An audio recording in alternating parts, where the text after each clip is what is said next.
धर्मानुरागी धर्म बंधुओं एवं बहनों, आप सभी की अंतर में विराजमान आप सभी की पवित्र आत्मा को मेरा प्रणाम है। तो कहते हैं कि पुण्य की जड़ हरि होती है। जो पुण्यवान आत्मा होती है उसका कोई भी बाल भी बांका नहीं कर सकता है। जो शुभ होता है, जो अच्छा कर्म किया जाता है, उसे पुण्य कहते हैं। पुण्य का फल सदा मीठा होता है, सदैव कुछ अच्छा करके जाता है पुण्य हमारी ज़िंदगी में। और बोलते हैं कि पुण्यवान जहाँ भी जाता वहीं पहुँच जाती पुण्यवानी। तो हमें पुण्यवान बनना है अपने जीवन में। हम किस कदर पुण्यवान बन सकते हैं? हमारे पास बहुत सारे उपाय हैं पुण्यवान बनने के। एक बात अपने जीवन में हमें लिख लेनी चाहिए अपने जहन में कि पुण्यवान जहाँ भी जाता है वहीं पहुँच जाती है पुण्यवानी। तो हम कहीं भी जाएं, किसी भी फील्ड में जाएं, अगर हम पुण्यवान आत्मा है तो हमारे पीछे पीछे हमारी पुण्यवानी पहुँच जाएगी। हमारे साथ कोई भी चाह कर भी बुरा नहीं कर सकता, क्योंकि पुण्यवानी चीज़ ही ऐसी है। आज अगर किसी की मकान बहुत अच्छा है, आज किसी की दुकान बहुत अच्छी चल रही है, आज किसी का परिवार बहुत अच्छा प्रेम प्यार से रह रहा है, आज किसी की फैक्ट्रियां बड़े अच्छे ढंग से चल रही हैं, आज कोई बहुत स्वस्थ है, वो सब कुछ पुण्यवानी की दम पर है। पुण्यवानी है तो सब कुछ है, रिश्ते सब अपने हैं। पुण्यवानी है तो सारे लोग अपने हैं, और पुण्यवानी नहीं है तो अपने भी पराए हैं। तो पुण्यवानी होना बहुत ज़रूरी है इंसान की ज़िंदगी में। पुण्य की जड़ को हमेशा एकांत में सिंचना, एकांत में, क्योंकि पुण्य जितना गुप्त रूप से करोगे उतना ज़्यादा आपको फ़ायदा होगा। आपने देखा, किसान जब धरती में बीज डाल देता है तो किसान उसको मिट्टी से ढक देता है, उसके बाद उसको कई गुना होकर के वो बीज फल देता है। तो हमेशा इस बात का ध्यान रखना है हमको कि ताकि जो बीज हमने पुण्य के बीज जो हमने डाले हैं वो कई गुना होकर के फल दे। वैसे भी शुभ कर्म जब हम करते हैं तो शुभ कर्म को जितना ढक दोगे उतना ज़्यादा कई गुना होकर के वो शुभ कर्म उदयमान होगा। तो 100 बातों की एक बात है कि भी पुण्यवानी होगी तो तुम्हारे सारे के सारे रिश्ते, नाते, व्यापार, कारोबार, समाज, मतलब सब अच्छे होंगे। अगर पुण्यवानी है तो तुम्हारा कोई बाल भी बांका नहीं कर सकता, इंच मात्र भी आपका कोई बर्बाद नहीं कर सकता, इंच मात्र भी आपका कोई नुकसान नहीं पहुंचा सकता। तो अगर आपकी ज़िंदगी में आपको प्यार देने वाले हजारों लोग हैं तो आप समझना कि आप पुण्यवान आत्मा हो, इसलिए ये हो रहा है। ये मत समझना कि आपको इतने लोग प्यार कर रहे हैं, बल्कि ये समझना कि आपकी पुण्यवानी है, आपने अच्छे कर्म किए हैं। तो हमेशा अच्छे कर्म करते रहोगे तो पुण्यवानी भरपूर रहेगी। एक उदाहरण से मैं आपको समझा रही हूँ कि पुण्यवान आत्मा के साथ कोई कितना भी बुरा करने आए, कोई कितना भी खराब करने आए, उसकी पुण्यवानी आकर के उसे बचा ही लेती है। एक बार की बात है, एक सेठ बड़ा धर्मात्मा था, बहुत पुण्यवान आत्मा थी। परोपकार करना, किसी की दुख दर्द में काम आना, किसी की हेल्प करना, वो सब कुछ करता था। इसकी वजह से उसको सब पुण्य आत्मा कह करके बुलाते थे। क्या बुलाते थे? पुण्य आत्मा बुलाते थे कि पुण्य आत्मा है, पुण्य आत्मा है। तो एक दिन की बात है, त्योहार का दिन था।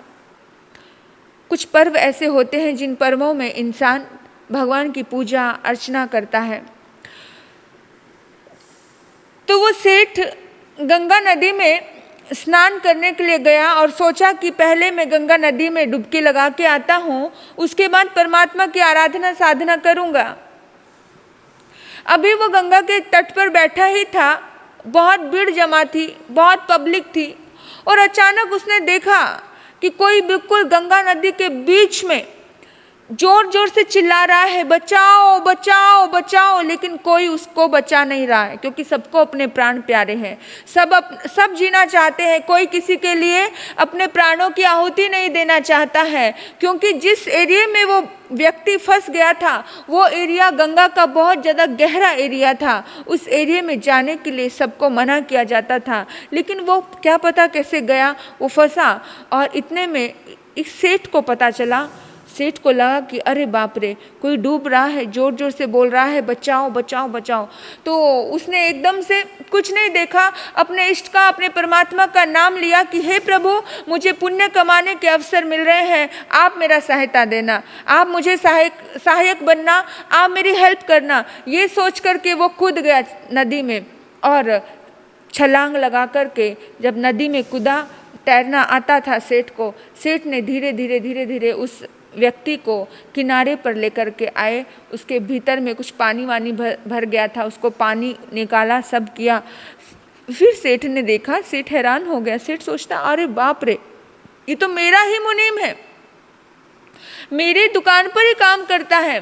तो सेठ ने कहा कि अरे भाई, तू ये क्या कर रहा था, तू इतने गहरे पानी में कैसे गया, तू खुद छलांग लगाई थी या तुझे किसी ने छलांग लगाने के लिए मजबूर किया था, क्या हुआ तू बता मुझे, ऐसी क्या नौबत आ गई जो तुझे मरना पड़ा, तू मरना चाह रहा था। तो मुनि ने मुंह लटकाते हुए कहा कि क्या करूं सेठ जी, मैं तो दुर्भाग्यवश मैंने अपनी जितनी भी जमा पूंजी थी वो सारी जमा पूंजी मैंने सट्टे में खो दी, और फिर मैंने किसी से उधार ले लेके अपना जीवन गुजारा चलाना शुरू किया। अब उधारी इतनी बढ़ गई है सेठ जी, इतनी बढ़ गई है कि अब मैं उधारी चुका नहीं सकता हूँ, और इसलिए मुझे लगा कि मर जाना ही श्रेष्ठ का रास्ता है, मुझे जीना नहीं है। सेठ जी क्यों बचाए, मुझे मरने देते। सेठ जी ने कहा, अरे ये मनुष्य जीवन बहुत कीमती है भाई, बहुत पुण्यवानी से मिलता है, इतनी पुण्य से मिली हुई चीज़ को तू छोटी सी चीज़ के लिए ख़त्म कर रहा है। तू मेहनत कर, फिर आगे बढ़ेगा, फिर तेरा पुण्य उदय होगा, तेरा सौभाग्य होगा, तू चिंता क्यों करता है। बड़े अच्छे से सेठ उसको समझाता है, और सेठ ने कहा कि कोई बात नहीं, मैं तुझे हेल्प करूँगा। सेठ संतावना देता है कि अब तू चिंता छोड़ दे, भविष्य में कभी ऐसा काम नहीं करना। आत्मघाती महापापी होता है, जो अपनी आत्मा की जान लेता है वो दूसरे को क्या बचा पाएगा, बहुत बड़ा पाप है आत्महत्या करना। तो उसने कहा, सेठ जी फिर क्या करूँ। मैं करूँगा। सेठ ने जो भी कुछ उसने कर्जा लिया हुआ था, सेठ ने वो कर्जा माफ़ किया और अपने पास में ही काम पे रखा हुआ है, और बड़ी अच्छे से ईमानदारी से उसने कहा कि तू नौकरी कर, तू सारे काम अच्छे से कर, तू चिंता मत कर, मैं बैठा हूँ। सेठ का पूरा कार्यभार वो संभालने लगा है, बड़ा अच्छा बिजनेस चल रहा है, सब अच्छा हो रहा है। इतने में एक दिन मुनीम के मन में भाव आता है कि अरे सेठ इतना धन दौलत कमा रहा है, खूब उन्नति कर रहा है, खूब तरक्की कर रहा है। ये देखकर मुनीम के भीतर में छिपा हुआ शैतान जाग जाता है, और उसने सोचा कि मालिक की आंखों में धूल झोंक कर क्यों ना अपना घर भर लूँ, अपना घर बसा लूँ, कुछ तो ऐसा करूँ।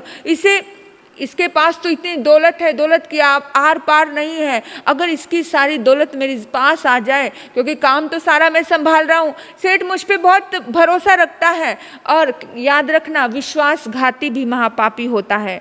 आत्मघाती जैसे महापापी होता है, ऐसे विश्वासघाती भी महापापी होता है। वो महापापी की श्रेणी में आकर के खड़ा हो जाता है, लेकिन विश्वासघात करने वाला व्यक्ति ये बिल्कुल नहीं सोच पाता कि मैं महापापी होने की ओर अपने कदम बढ़ा रहा हूँ। उसे तो कुछ नहीं पता, नहीं तो सिर्फ अवसर तलाशने लगा कि क्या अवसर, कौन सा अवसर मिलेगा मुझे, जिस पल में, जिस क्षण में मैं कुछ ऐसा सेठ की आंखों में धूल झोंक पाऊँ।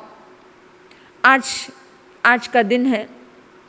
एक दिन मुनीम के सेठ लड़के का जन्मदिन था, तो उसने एक भोज रखा था। उसने सभी को खीर बांटी थी, घर में ही बनाई थी, और सेठ के लिए कटोरा भर के खीर एक साइड में रख दी थी निकाल करके। तो जैसे ही सेठ एक साइड में खीर रखी हुई है और वो खीर शाम हुई, वो सेठ के घर देने के लिए गया। रात का समय था, सेठ उस समय अकेले घर में थे, अपने काम कर रहे थे, किताबें पढ़ रहे थे। उन किताबों से जो जो उनको कुछ चीज़ें लग रही थी उसे नोट आउट कर रहे थे।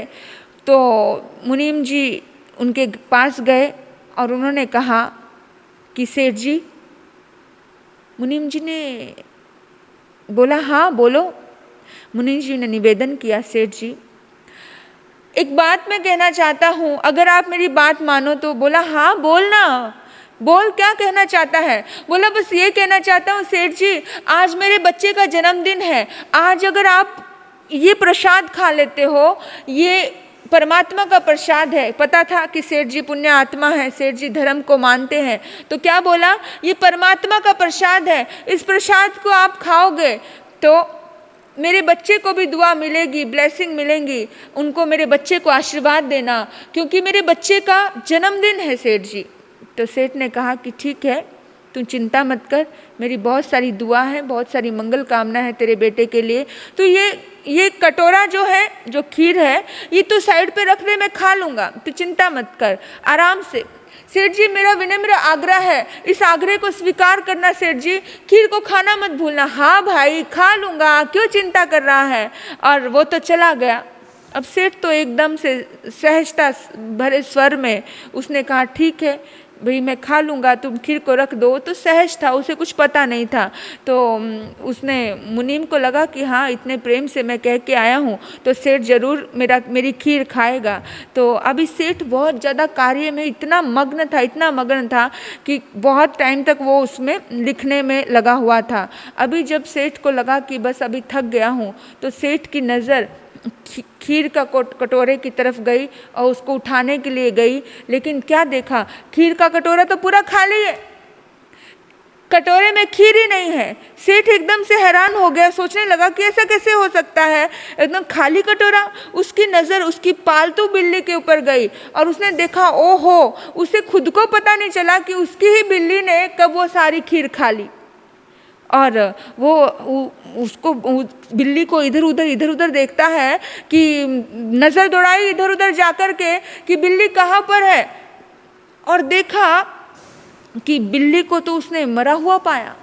बिल्ली मर चुकी है, बिल्ली का पूरा शरीर ऐसे नीला नीला सा पड़ा हुआ है। हैरान, वाइट रंग की बिल्ली थी, इतनी प्यारी बिल्ली, मेरी पालतू बिल्ली, और मर गई है। देखा श्वास नहीं आ रहे हैं, एकदम से धक्का लगता है। सेठ को तो मुनीम के सारे दुर्भावना भरे वो इरादे पता चल गए कि वो मुनीम के भीतर की जो गंदगी थी वो साफ नहीं हुई है, उसके भीतर में जो दुर्भावनाएं हैं वो कुछ ना कुछ तो उसके भीतर में चल रहा है। वो सोचने लगा, लेकिन कहते हैं जो पुण्यवान आत्मा होती है, जो पुण्य को स्वीकार करते हुए होते हैं, उनको कोई भी कुछ भी बिगाड़ नहीं सकता है।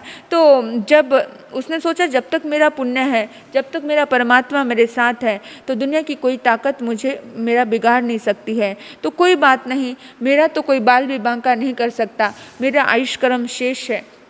तो वो बहुत कर्म सिद्धांत पे चलने वाला व्यक्ति था, शुभ कर्म करने वाला इंसान था। तो आज प्रातःकाल मुनीम सोचता है कि आज तो सेठ का अंत हो चुका होगा, आज तो सेठ का कुछ भी बचा नहीं होगा। आज मैं जाऊंगा और सेठ की सारी प्रॉपर्टी हड़प लूँगा, सब साइन अपने नाम से कर लूँगा, ऐसा वैसा बड़ा बहुत कुछ उसने अपने दिमाग में चलाया हुआ था। लेकिन जब हैरान हो गया, उसकी धरती पैरों तले खिसक गई जब उसने सेठ को अपनी दुकान पर आराम से बैठे हुए देखा। वो तो हैरान हो गया और उसका चेहरा तो एकदम सफ़ेद हो गया। सेठ ने उदारता दिखाई और सेठ ने जो मुनीम ने व्यवहार किया था, उस व्यवहार का उसे बिल्कुल कानों कान खबर नहीं होने दिया। उसको बिल्कुल नहीं कहा कि मुझे पता चल गया है तेरी सोच कैसी है, तू कितने गंदी सोच का है, तू जहर डाल करके वो खीर लेकर के आया था, तूने मुझे मारना चाहा था। एक शब्द नहीं बोला है, किसी भी प्रकार का कोई भी जिक्र नहीं किया, कोई उल्हाना नहीं दिया, और ना उसको अपने सेठ ने मुनीम को अपनी दुकान से निकाला। सेठ ने मुनीम को नुकसान के बारे में, मतलब किसी भी बारे में कोई चर्चा ही नहीं की। अब मुनीम तो अंदर हिला पड़ा है, अभी कुछ बोलेगा, लेकिन वो कुछ बोला ही नहीं। एक दिन की फिर बात है, वक्त, वो कहते हैं कुत्ते की पूंछ तो 12 साल भी नाली में रहे तो भी सीधी नहीं होती है। जो लोग कुछ बुरा करने वाले लोग होते हैं, वो बुरा पे बुरा करते ही चले जाते हैं। एक दिन की बात थी कि सेठ को कहीं जाना था और जहाँ पर भी जाना होता था सेठ को तो मुनीम साथ जाता था। मुनीम के मन में अभी भी उधेड़-बुन चल रही है, उसका मन इसी उधेड़-बुन में है, नई नई योजनाएं बना रहा है कि क्या करूं, लेकिन आज उसकी योजना सफल हो जाएगी, उसने सोचा है। आज मुनीम और सेठ कहीं जा रहे थे किसी कार्यक्रम के लिए, और सेठ ने एक बहुत बड़ी थैली मोहरों की भरकर के ली थी, बहुत सारा पैसा लिया था और मुनीम के हाथ में थमा दिया। मुनीम लेकर के जा रहा था, और जब जा रहा था तो मुनीम ने पहले से ही पूरी षड्यंत्र रचा हुआ था। उसने किराए के कुछ गुंडे बुला के रखे हुए थे और पीछे पीछे चल रहे थे। जैसे ही ऐसे थोड़े से ऐसे घने जंगल में पहुंचे, क्योंकि पहला ज़माना था कि बहुत सारे गाड़ियां नहीं चलती थी, बहुत कुछ ऐसे साधन नहीं थे। आजकल तो 2 व्हीलर आ गई, 4 व्हीलर आ गई, आजकल गाड़ियां आ गई, लेकिन पहले ज़माने में गाड़ी नहीं थी। जब थोड़ा ऐसा जंगल आ गया, उस जंगल में जाकर के उस सेठ के ऊपर प्रहार करना शुरू कर दिया। उन गुंडों ने प्रहार किया और सेठ बेहोश होकर के गिर पड़ा। इधर मुनीम ने सोचा ये सारा धन मेरा हो गया है, अब ये यहीं पर जंगल में सड़ जाएगा, गल जाएगा, खत्म हो जाएगा। मैं जाऊंगा अपने उसी गांव में, उसी शहर में, उसी नगरी में और ऐश करूंगा। इतने में क्या होता है कि उन गुंडों का मन बदल जाता है। जिन गुंडों को लेकर के आया था उन गुंडों का मन बदलता है। वो गुंडे मिलकर के उस मुनीम को मारते हैं और उसको पास की नदी में फेंक देते हैं। अब नदी में फेंक दिया, उसको तैरना तो आता नहीं है। अब वो जोर जोर से चिल्लाता है, बचाओ बचाओ बचाओ, और गुंडे तो धन लेकर के चले जाते हैं। लेकिन इतने में सेठ को होश आता है। जैसे ही सेठ को होश आता है, सेठ को लगता है ओहो, ये तो मेरे मुनीम की आवाज़ है। सेठ को सब पता चलता है, सब समझ आता है। सेठ उठा और उठ करके उस मुनीम को फिर से निकालता है, फिर से बचाता है और कहता है कि क्या हुआ, संतुष्ट हो गए, मन शांत है, परेशानी तो नहीं है किसी बात की। सेठ के आगे अब मुनीम कुछ नहीं बोल पा रहा है। सेठ का दयालु स्वभाव, सेठ का उदार भरा मन कि फिर भी मुझे बचा दिया। मैंने इतना बुरा किया, मैंने मारा, मैंने झपटा, मैंने ख़त्म कर दिया, बहुत बार ख़त्म करने की कोशिश की, लेकिन अब आज उसका मन पूरी तरह से बदल चुका है। उसने अपने मालिक के पैर पकड़ लिए और बार बार रोता है, पश्चाताप करता है, क्षमा याचना करते हैं, आंसू बहाता है कि हे सेठ मुझे माफ़ कर दो, मेरे से बहुत बड़ी गलती हो गई।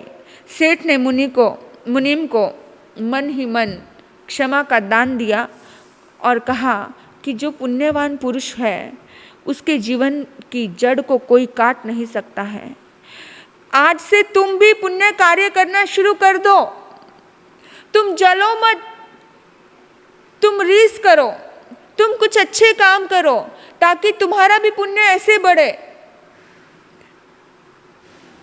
इस सूत्र को हमेशा याद रखो कि पुण्य की जड़ हमेशा हरी होती है, पुण्य की जड़ कभी सूखती नहीं है। पुण्यवानी का पानी डालते जाओ। तुम देखो, तुम्हें मैं इतना ही समझाना चाहता हूँ कि तुम बार बार कष्ट देना चाह रहे थे और वो कष्ट लौट करके तुम्हारे पास ही आया, तुम्हें ही दर्द दे करके गया। मुझे कुछ भी नहीं हुआ। मैं तो सिर्फ इतना ही कहना चाहता हूँ कि पुण्य की जड़ हरी होती है। तुम पुण्य कमाओ, तुम पुण्यवान आत्मा बनो, तुम अच्छे कार्य से जुड़ो तो पूरी प्रकृति तुम्हारा सहयोग देगी। तुम पॉजिटिव होकर के जियो। जब हम सारी दुनिया के लिए अच्छा करते हैं, जब सारी सृष्टि के लिए अच्छा करते हैं, तो पूरी सृष्टि हमारे लिए अच्छा करने में लग जाती है। जब मेरे मन में सबके प्रति कल्याण की भावना है, प्रेम की भावना है, तो सारी सृष्टि मेरे लिए अच्छा करती है। और जैसे ही वो समझा रहा था, वो सेठ, वो डाकू, वो चोर भी आ गए और उन्होंने सोचा कि अरे हमने तो अनावश्यक ही किसी पुण्य आत्मा का धन लिया है और हमारे मन को बेचैनी हो रही है।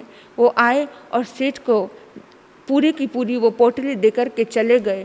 उनके भीतर में भी एक भावना आई कि धिक्कार है हमारी आत्मा को, हमने गलत का साथ देकर के क्या किया, मुड़ घुड़ के सेठ का कोई भी बिगाड़ नहीं सका। मेरे बंधुओं, पुण्यवाणी कमाना, कुछ कमा पाओ या नहीं कमा पाओ, लेकिन पुण्यवाणी जरूर कमाना।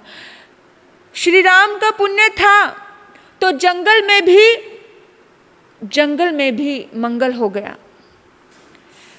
जब पुण्यवान आत्मा होती है ना, तो जंगल भी मंगल बन जाया करता है।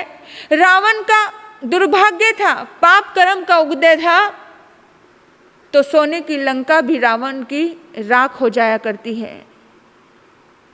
इतने बड़े बड़े सैनिक थे, सब खत्म हो जाते हैं। श्री राम के पास कुछ भी नहीं था, लेकिन वो चंचल से बंदर भी इतने अच्छे अच्छे सैनिक बनकर के खड़े हो जाते हैं। ये पुण्यवाणी होती है। ये पुण्यवाणी होती है कि जब पुण्यवाणी होती है तो दूसरे का, दुश्मन का भाई भी अपना हो जाता है, अपना सहयोगी हो जाता है। रावण की पुण्यवाणी घटती है तो रावण का खुद का सगा भाई उसको छोड़ देता है। जिंदगी में कुछ कमाना है या नहीं कमाना है कोई बात नहीं, लेकिन जिंदगी में सिर्फ पुण्यवाणी जरूर कमाना, कुछ अच्छे कर्म करवाना, क्योंकि इस दुनिया में जितने भी महापुरुष हुए हैं सबने पुण्यवाणी कमाई। महात्मा बुद्ध हुए, महात्मा बुद्ध की जिंदगी में देवदत्त, उनका खुद का भाई, चचेरा भाई उनकी जिंदगी में आया, हमेशा बुरा करता रहा, हमेशा बुरा, हमेशा, लेकिन महात्मा बुद्ध का बाल भी बांका नहीं कर पाया। क्यों? वो हमेशा उनको क्षमा करते रहे, पुण्यवाणी कमाते रहे, हमेशा दिल से, अपने मन से क्लियर होकर के जीना। जितना क्लियर होकर के जियोगे आपकी पुण्यवाणी बढ़ती जाएगी, और जितना ज़्यादा दुर्भावनाओं से जियोगे आपके पास जो है वो भी खो जाएगा। देख लो, जब जब भी इंसान दुर्भावनाओं से जीता है, आपको मैं बताऊं, आपको क्या लगता है दुनिया आपको प्यार करती है, संसार ये आपको प्यार करते हैं? जिस दिन आपकी पुण्यवाणी खत्म होती है उस दिन आपका खुद का सगा बेटा आपको वृद्धाश्रम के दर्शन करवा देता है। जिस दिन आपकी पुण्यवाणी खत्म होती है, और जिस दिन आप देखो, जिस दिन आपकी पुण्यवाणी है, संसार में ऐसे लोग भी हैं, ऐसी दुनिया भी है, ऐसे संसार में ऐसे ऐसे किस्से भी हैं। हम कहते हैं कि कोई अपना नहीं लगता था, हम जानते भी नहीं थे उसको, लेकिन अचानक भगवान बनकर हमारी जिंदगी में आ गया। रास्ते में चलते चलते एक्सीडेंट हो जाता है ना, होता है, तो अचानक कोई व्यक्ति आता है, सब कर देता है, खुद हॉस्पिटल में पहुंचा देता है, बिल भी भर देता है। बहुत बार ऐसा होता है, और हम कहते हैं कि पता नहीं, लोग आते हैं कभी कभी कोई किस्से सुनाते हैं, कहते हैं लगता है कि वो तो हमारे लिए ईश्वर का भेजा हुआ फरिश्ता था। वो ईश्वर का भेजा हुआ फरिश्ता था क्योंकि वो आपकी पुण्यवाणी थी, इसलिए वो आ गया ऐसे समय पर। हम बहुत बार बोलते हैं कि एट ए टाइम, इस समय पे अगर वो व्यक्ति नहीं आता तो ना जाने क्या होता मेरा। आपकी पुण्यवाणी थी, इसलिए पुण्यवाणी ने जोर डाला और उस व्यक्ति को वहां ला करके खड़ा कर दिया आपके सहयोग के लिए। आपके अकाउंट बैंक में मैनेजर की सीट पर आप बैठे हो और बैंक में बैलेंस 0 है, उस समय में आप पैसा लेने के लिए जाते हो, उस बैंक की मैनेजर की सीट पे आपका बेटा है और बैंक बैलेंस 0 है, आपका बेटा आपको पैसा देगा क्या? नहीं, हाँ, नहीं देगा। क्यों? बेटा है ना, ये मेरा बेटा है भाई, मेरा मेरा बहुत करते हैं ना हम लोग, देगा कि नहीं? नहीं देगा। क्यों नहीं देगा? क्योंकि बैंक में 0 बैलेंस है ना। लेकिन उस मैनेजर की सीट पे आपका दुश्मन का बेटा बैठा है और आपके बैंक में भरपूर पैसा है, पैसा लेने जाओगे, देगा कि नहीं? क्यों देगा? दुश्मन है, लेकिन पैसा है। दुश्मन है, दुश्मन के बेटे को भी पैसा देना पड़ता है। क्यों? क्योंकि पैसा तुम्हारा है। इसी तरह से पुण्यवाणी के बैंक बैलेंस में अगर पैसा है, पुण्यवाणी के बैंक बैलेंस में पैसा है, तो दुश्मन को भी आपका सहयोग करना पड़ता है। दुश्मन भी आपका बुरा नहीं कर सकता है, क्योंकि आपके बैंक बैलेंस में पुण्यवाणी का पैसा है। और अगर जिस दिन आपके पुण्यवाणी खत्म होती है, पुण्यवाणी खत्म होती है, तो आपका सगा बेटा, आपका खुद का जिसके ऊपर आप मरते हो, आप जान छिड़कते हो, वो बेटा भी आपको एक पैसा नहीं दे सकता है उस अकाउंट से निकाल करके। तो मेरे बंधुओं, कुछ कमाओ या नहीं कमाओ, लेकिन पुण्यवाणी जरूर कमाना। जिस तरह से हर कदम पर सेठ ने सामने वाले दुर्भावनाओं को भी सद्भावनाओं में बदल के वो अच्छा करता गया, तो उसका बुरा नहीं हुआ और सेठ ने उसको एक सुधार के रख दिया। इसी तरह से हमारे महापुरुष भी इन्हीं राहों पर हमें चलने के लिए प्रेरणा देते हैं कि किसी भी प्रकार कैसी भी स्थिति आ जाए, पूरी कोशिश करो कि हमारे पास पुण्यवाणी का बैंक बैलेंस भरा रहे। किसी के दर्द हो तो ये मत सोचना कि उसके दर्द है, ये सोचना कि पुण्य कमाने का मौका मिल रहा है, उसका दर्द कम करना है। दर्द उसका कम हो रहा है, लेकिन पुण्यवाणी आपकी बढ़ रही है। किसी के तन पे कपड़े नहीं है तो ये मत सोचना कि उसके तन को ढका जा रहा है, उसका तन तो ढक रहा है, लेकिन पुण्यवाणी आपकी बढ़ रही है। कोई भूखा है, ये मत सोचना कि उसको मैं भूखे को खाना खिला रहा हूँ, ये उसके लिए कर रहा हूँ, उसकी भूख तो शांत होगी, लेकिन पुण्यवाणी आपकी बढ़ेगी। तो जिंदगी में आज अगर किसी की थाली में लड्डू रखे हैं ना आपने, तो आपकी थाली में भी कोई 4 लड्डू जरूर रखने वाला मिल जाएगा। आज अगर आपके पास सब कुछ है, खाने के लिए भरपूर माल मसाला है, तो जरूर कभी ना कभी आपने दिया होगा, तभी है। तो पुण्यवाणी कमाना कभी मत भूलना। जिंदगी में ऐसे अवसर आते हैं जिन पलों में हम दूसरों को माफ़ करके पुण्यवाणी कमाते हैं। हम बहुत बार आजकल एक ऐसी वीडियो आती है जो कभी कोई मजबूरीवश कहीं किसी ने चोरी की, किसी लड़की ने, किसी बच्ची ने, किसी ऐसी स्थिति में, उस समय में उनकी स्थिति, उनकी मजबूरी को समझकर, मैं ये नहीं कहती कि चोरी करना अच्छा था, लेकिन मैं कहती हूँ कि उस समय में उसने, किसी भी बच्ची ने, किसी भी स्थिति में उसने मजबूरीवश कुछ खाने के लिए कुछ ऐसी चीज़ें ले ली। उस समय में आप वीडियो बना के सब तरफ वायरल करते हो, ये तो महापाप का बंद करते हो। इतना पाप कमा रहे हो आप, यानी कि उसकी मजबूरी नहीं समझी। कभी मजबूरनवश कोई आखिर चोरी क्यों कर रहा है? अगर कोई मजबूरी आई और ऐसे समय में उसने कुछ किया, उस समय में हमें बहुत समझने की आवश्यकता है, थोड़ा दिल से सोचने की आवश्यकता है। उस समय में ये नहीं करना है कि वीडियो बनाओ और वायरल कर दो। कभी कभी माफ़ करना भी सीखना। ना जाने आपने दी हुई माफ़ी, आपने दिया हुआ, उसको किया हुआ माफ़, उसकी ज़िंदगी में कितना बड़ा कुछ ऐसा झटका दे करके जाए और उसको लगे कि मुझे कितना बचाया है इस बंदे ने, आज के बाद मैं ये काम नहीं करूँगी। आज के बाद वो उसको कुछ अच्छे रास्ते दे देना, अच्छी चीज़ें दे देना। जितना सोच समझ के काम करते हो, अच्छे रास्ते दिखाते हो। कभी कभार कुछ चीज़ें मजबूरन वश होती है और कभी कभी मजबूरी नहीं होती है।